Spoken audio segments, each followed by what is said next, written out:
Folks, all the world is a stage, and everything has a microphone in it. So let's talk about the upcoming election.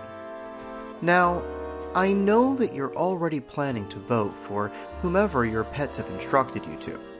Who are you to deny the commands written in the fishbowl bubbles? But if the short messages left in the guinea pig droppings have taught us anything lately, it's that voting is the best way to get out of work early on a Tuesday afternoon.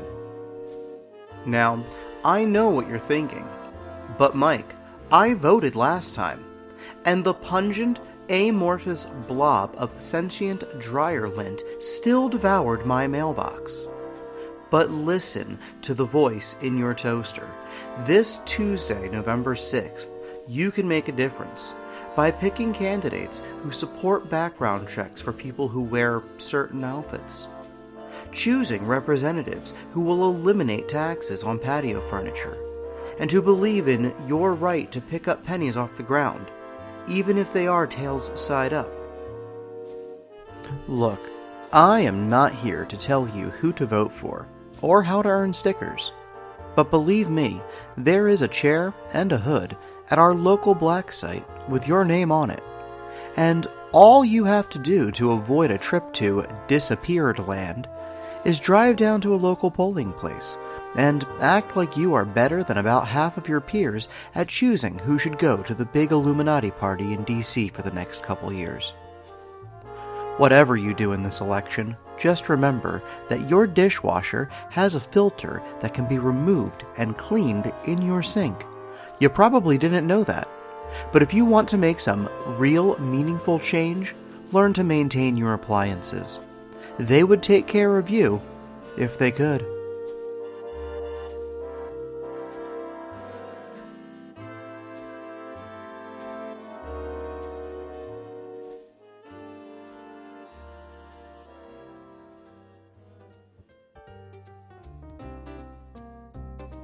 Today, on Please Excuse My Dead Aunt Sally, the 5-second rule applies to infants. And I finally get the neighborhood cats under control by violently opening one massive plastic trash bag.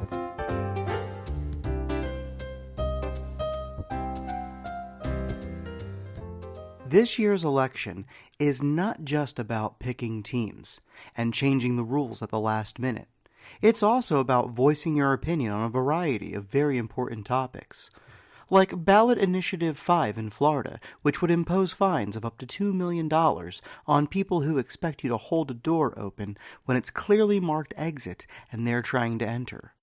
Or Ballot Initiative 22 in Mississippi, which makes it a Class 2 felony to take a speakerphone call in a public place, such as an elevator or a restroom. There's Question 9 in Oregon, which would expand the number of cats single women are allowed to own from 5 to 55. There's Question 6 in Minnesota, which, if approved, would create a special TV channel that only plays episodes of Night Court. Or Educational Initiative Question 12 in New Jersey, which would make Hungry Hungry Hippos a mandatory activity in all K-3 classrooms. There's Question 2 in Washington State, which would mandate that bags of only pink strawberry Starburst be made available statewide by 2023. There are also complex issues like RJ 417 in California, which would require the creation of a special section of gym showers for people with Red Hot Chili Pepper tattoos. Or Virginia's Prop 1, which makes the disposal of dryer sheets without a permit punishable by 5 hours of community service. And Ballot Initiative 9000 in North Dakota, which would allow Child Protective Services to take away the children of anyone who plays Christmas music prior to Thanksgiving.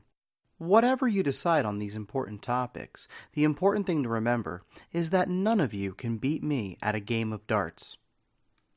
Well, that's all for today's episode. Join us next week when someone who spent the last month telling you how important it was to vote is all butthurt because their person lost. Music for today's episode was produced by Kevin MacLeod. Please continue to send listener questions to please excuse my dead Aunt Sally at gmail.com or reach us on social media. Kai, that sounded so good. I hate this place. Nothing works here.